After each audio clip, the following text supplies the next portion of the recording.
Thokliva irang asiga mari lainana hanagi Chief Minister Viren gi viral oikiva audio clip amagi matangda Central Forensic Science Laboratory ki report ngasi Supreme Court Lankhatkhre petitioner gi wafamna ama oijarabasu irang asida aranba tawbasing karigidamak ngakpigadoribano haina Supreme Court na fongdokre viral oikiva audio clip adugi matangda Tharakiba petition sing adu Chief Justice of India CJI Sanjeev Khanna amasong Justice PV Sanjay Kumar gi bench na hearing chathake Masiga loinana Cookie Organization for Human Rights Trust asigi credibility gi matangda respondent gi maikaida lepkiba Solicitor General Tushar Mehta na fongdokibada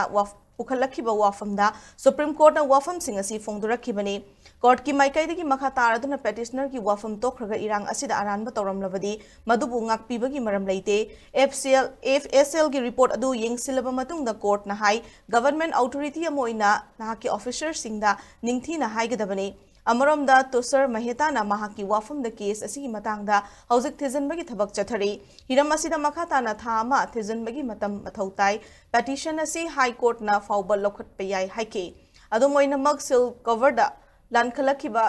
report adu da yauriba sing adu khanabaga loinana officer singda ningthina khanghalaba matungda anova FSL gi report ama court ta lankhalakma matamda anova instruction ama lawagi tangai fadaba lei haina Leivaki Kwaidigi Wangba Wild Sang Asina Kanganke.